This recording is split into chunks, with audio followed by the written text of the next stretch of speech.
नमस्कार दोस्तों, स्वागत है आपका हमारे शिक्षा वर्तक के यूट्यूब मंच पे। दोस्तों, इन दिनों राहुल गांधी पटना पहुंच रहे हैं। बिहार के भीतर एक तरफ राजनीतिक वातावरण काफी गर्म है। खरमास के महीने के खत्म होने का कई लोग इंतजार पहले से कर रहे हैं और खरमास का महीना जब 15 जनवरी 2025 को खत्म हो जाएगा, यानी मकर संक्रांति हो जाएगी, हिंदू नव वर्ष के मुताबिक एक नया सवेरा उस दिन से मान लिया जाएगा। तो उस सवेरे के महज 72 घंटे के भीतर, जी हां, 18 जनवरी को राहुल गांधी बिहार के पटना में होंगे। 6 जनवरी को देश के गृह मंत्री अमित शाह पटना पहुंच रहे हैं। उसके 12 दिन बाद, यानी खरमास खत्म होने के 3 दिन बाद, विपक्ष के नेता राहुल गांधी पटना पहुंचेंगे। यूं तो राहुल गांधी संविधान सुरक्षा सम्मेलन के लिए पटना पहुंच रहे हैं, लेकिन राहुल गांधी का संविधान सुरक्षा सम्मेलन के लिए बिहार के पटना जाने का कार्यक्रम एक ऐसे दौर में बनाया गया है, कि ऐसे मौके पर बनाया गया जब डॉक्टर भीमराव अंबेडकर के ऊपर सदन के भीतर दिए गए देश के गृह मंत्री अमित शाह के बयान के बाद जो राजनीतिक गर्माहट हुई, और राजनीतिक इस रूप में गर्म हुआ दिल्ली से लेकर बिहार तक, जिसमें कि दिल्ली तो छोड़िए, बिहार के मुख्यमंत्री नीतीश कुमार भी अपने राजनीतिक असमंजस में दिखाई दे रहे हैं।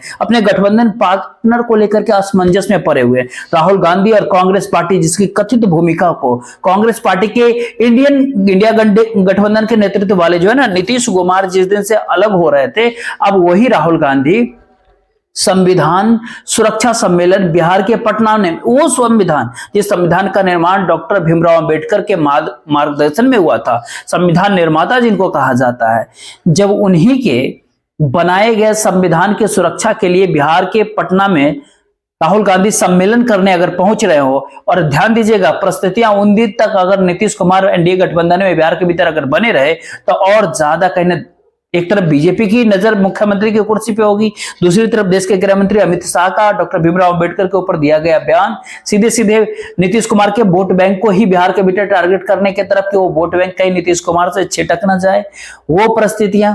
तीसरी ओर बिहार में नीतीश कुमार की पार्टी जेडीयू के भीतर, जनता दल यूनाइटेड के भीतर कहीं ना कहीं पुराने रवैये के तहत खेल करने की कोशिश, और वहीं चौथी ओर इंडिया अलायंस, इंडिया गठबंधन काफी समय से जो बेसब्री से इंतजार कर रहे हैं, किसका?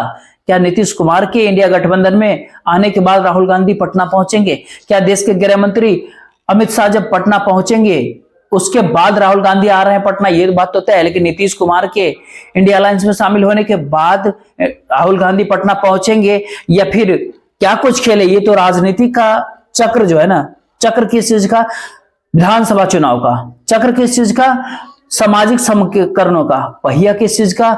इस भारत देश की राजनीति के भीतर जो परिस्थितियां विद्यमान है, उसके भीतर कई राज्यों के भीतर यूं तो विपक्ष के नेता राहुल गांधी संविधान सुरक्षा सम्मेलन किया है, लेकिन उस सुरक्षा सम्मेलन के दायरे में अगर कोई सुरक्षा सम्मेलन स्थल या कोई ऐसी जगह, कोई ऐसा सिटी जिसमें चंद्रबाबू नायडू और नीतीश कुमार के राज्य में अगर अवस्थित होता है, तो तय मान लीजिए कि राजनीति का चाल, चरित्र और चेहरा, ये तीनों बिना पढ़े हुए राहुल गांधी वहां पे नहीं पहुंच रहे होंगे। आखिर बिहार की राजनीति के भीतर दलित राजनीति का स्पेस, भले उत्तर प्रदेश इतना बड़ा नहीं रहा हो, लेकिन बिहार की राजनीति के भीतर दलित राजनीति का एक स्पेस रहा है। प्रधानमंत्री पद के बेहद करीब पहुंच करके फिसले हुए बाबू जगजीवन राम भी बिहार से ही थे। रामविलास पासवान जैसे दलित नेता भी बिहार से ही थे। बाबू जगजीवन राम के साथ क्या कुछ हुआ आपको मालूम होगा। और भोला पासवान दलित मंत्री, वो भी बिहार से ही थे। और आज के तारीख में उभरते हुए नेता चिराग पासवान भी बिहार से हैं। तो एक तरफ संविधान सुरक्षा सम्मेलन कहीं ना कहीं यूं तो समाज के सभी वर्गों को निशाने पे ले रहा है, टारगेट करके किया गया कार्यक्रम है, लेकिन बिहार के दलित वर्ग सीधे सीधे बिहार में नीतीश कुमार और भारतीय जनता पार्टी के संबंधों की बुनियाद को राहुल गांधी के इस सम्मेलन के कसौटी पे कहीं न कसता हुआ दिखाई देगा। उससे भी बिहार की राजनीति के भीतर जाति जनगणना के बाद परिस्थितियां अलग तलग हो गई है। इस रूप में परिस्थितियां अलग हो गई है जिस रूप में आप कभी सोचे भी नहीं होंगे, कल्पना भी नहीं किए होंगे कि बीजेपी के चुनावी हिंदुत्व बिखर चुका होगा। लेकिन चुनावी हिंदुत्व तो कब का बिखर चुका है बीजेपी का। जिस दिन जातीय जनगणना के आंकड़े आए बिहार के भीतर, उसी दिन बिखर गया। लेकिन उसके बाद की परिस्थितियों के भीतर अगर जरा झांके, तो नीतीश कुमार के साथ के बावजूद भी बीजेपी यानी भारतीय जनता पार्टी के 1/4 सीटें, एनडीए की 1/4 सीटें लोकसभा के भीतर कम हो गई। बीजेपी की तो 1/4 से ज्यादा सीटें कम हो चुकी है। बमुश्किल 1 दर्जन सीटों तक लोकसभा के भीतर पहुंच पाई। लेकिन पटना का चुनाव राहुल गांधी ने जो कुछ भी किया है, एक तरफ बिहार में तेजस्वी यादव की जो राजनीति माई समीकरण के दायरे से निकल करके अब माई बाप समीकरण की तरफ जो बढ़ रही है, यानी ये कहे कि माई यानी एमओआई जो मुस्लिम यादव से आगे निकल करके बहुजन, अगरा, आदिवासी, पिछड़ा सबकी बातों तेजस्वी यादव इन दिनों करते हुए नजर आ रहे हैं। तो इस समीकरण के दायरे को परखते हुए, समझते हुए और बिहार के भीतर नौजवान युवा छात्रों का, खास करके बीपीएससी छात्रों का, उसके बाद डोमिसाइल के मुद्दे को लेकर के जिस प्रकार से बिहार के नौजवानों का मुद्दा काफी गर्म होता जा रहा है, उन परिस्थितियों के भीतर बिहार के मुख्यमंत्री नीतीश कुमार तो हिल ही रहे हैं, भली बीजेपी भी काफी बुरी तरह से हिल चुकी है। और इस हिलते हुए खेल में कांग्रेस पार्टी को री एनर्जाइज करना, इंडिया अलायंस को री एनर्जाइज करना, राहुल गांधी को री एनर्जाइज करना, यानी फिर से पुनर्जीवन देने की कोशिश करना, यह शुरुआत बिहार से हो रही, क्योंकि इंडिया गठबंधन, इंडिया अलायंस को डेंट कहां लगा। सेबर इंडिया गठबंधन के साथ लोकसभा चुनाव 2024 से ठीक पहले कहां पर क्या दिक्कतें आई, जहां पर इंडिया गठबंधन की बुनियाद पड़ी थी, यानी बिहार के पटना में, क्योंकि इंडिया अलायंस, इंडिया गठबंधन की पहली बैठक, नामकरण से पहले भी बुलाने वाली बैठक, नीतीश कुमार जो इस गठबंधन को बुलाए थे, पटना में गठबंधन करवाया, बैठक हुई और वो उसको 28 जनवरी 2024 को इसी साल वो एनडीए अलायंस से निकल करके भारतीय जनता पार्टी यानी एनडीए के खेमे में चले गए। लेकिन अब एनडीए के खेमे में साफ साफ दिखाई देता है कि नीतीश कुमार बने रहने के काफी इच्छुक नहीं है, बनाए रखने के इच्छुक लोगों की तादाद उनकी पार्टी के भीतर भी बहुत है, और बीजेपी के भीतर तो पूरी की पूरी जमात ही बैठी हुई है जिसमें नीतीश कुमार को बनाए रखे। ठीक है, लेकिन खैर इन तमाम परिस्थितियों से निकाल करके एक महान परिस्थिति में ले जाने के लिए जो इस फाइनल खेल की जरूरत है, क्या फाइनल खेल क्या बिहार के पटना में राहुल गांधी पहुंच करके देने जा रहे हैं। आखिर राहुल गांधी की भूमिका अब सिर्फ और सिर्फ कांग्रेस पार्टी की एक यात्री के तौर पर नहीं देखी जाएगी, बल्कि यह कहे कि राहुल गांधी की भूमिका मौजूदा लोकसभा में नेता प्रतिपक्ष की है, प्रधानमंत्री के समानांतर, यानी यह कहे कि नेता सदन नरेंद्र मोदी के समानांतर अगर कोई चेहरा संसद के भीतर है तो वो विपक्ष के नेता राहुल गांधी का नेता प्रतिपक्ष राहुल गांधी का चेहरा है। और इन परिस्थितियों में बिहार के पटना जब राहुल गांधी पहुंच रहे हैं तो एक तरफ कांग्रेस पार्टी का लचर संगठन, पता ही नहीं पड़ता कि प्रदेश अध्यक्ष पुत्र मोह में पार्टी चला रही है या प्रदेश अध्यक्ष की कोई भूमिका है, प्रभारी अपने स्वास्थ्य को लेकर के ज्यादा चिंतित है या बिहार कांग्रेस की स्वास्थ्य को लेकर ज्यादा चिंतित है। स्वाभाविक सी बात है कि दोनों ही परिस्थितियां साफ साफ आपको नजर आएगी। विपक्ष के नेता राहुल गांधी इस चीज काफी दूर से भांप रहे हैं, लेकिन वो परिस्थितियां भी राहुल गांधी को नजर आएगी जिन परिस्थितियों के भीतर बिहार की राजनीति के भीतर एनडीए को मात देने के, यूं कहे भारतीय जनता पार्टी के जबरे से बिहार को छीनने की कवायद जिस प्रकार से करने की जरूरत है, क्या वह कवायद माइनस नीतीश कुमार हो सकती है या फिर प्लस नीतीश कुमार हो सकती है।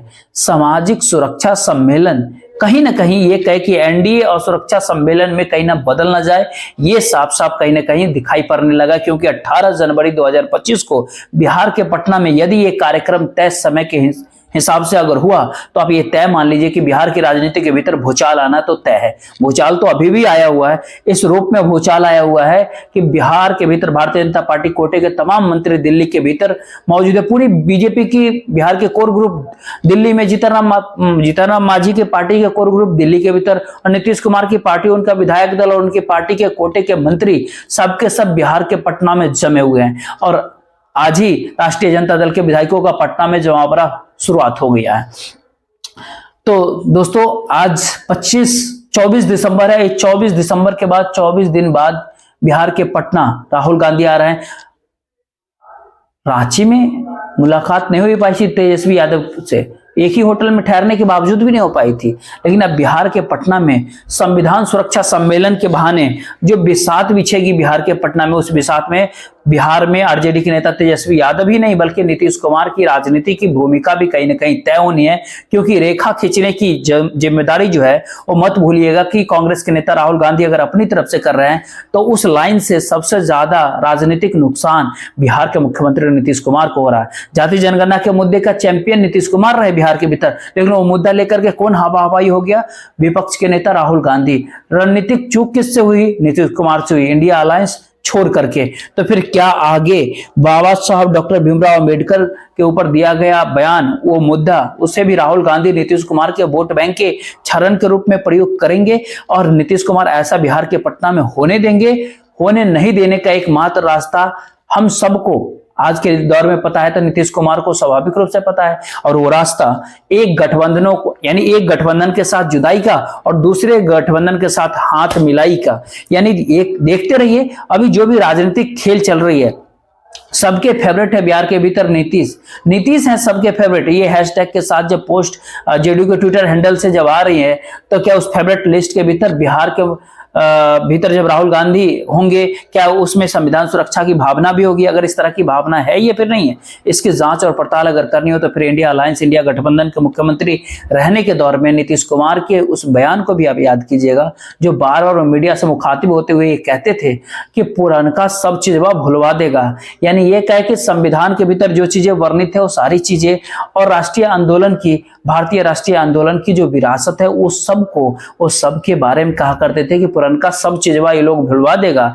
और मीडिया पत्रकार के ऊपर भी कब्जा कर लिया है। जो आप लोग खबरें करते हैं, जो दिल्ली वाला कहेगा तब ना आप लोग दिखाइएगा, इस तरह की बातें बकौल नीतीश कुमार खुद कहते थे। और जब से बीजेपी के साथ गए उस तरीके की बाइट तो मीडिया के भीतर जो लगभग रोज देते थे वो देना ही बंद कर दिया नीतीश कुमार ने। इतनी बुरी परिस्थिति होती है कि अब नीतीश कुमार कहीं मीडिया के भीतर बोलने से भी बचते हैं। तो क्या पुनः उसी स्थिति में आना चाहते हैं? वक्त का इंतजार कीजिए, राहुल गांधी का दौरे का इंतजार कीजिए, और इंतजार कीजिए बिहार की राजनीति में जो पल पल बदलते हुए तमाम समीकरणों की, क्योंकि इन सब के बीच की परिस्थितियां, इस सब के बीच की टाइमिंग राजनीति के भीतर एक बहुत बड़ा खेल की तरफ कहीं ना कहीं इशारा कर रहा है। फिलहाल इस वीडियो में इतना ही। वीडियो को शेयर जरूर कीजिएगा, चैनल को सब्सक्राइब भी कर लीजिएगा। जय हिंद, जय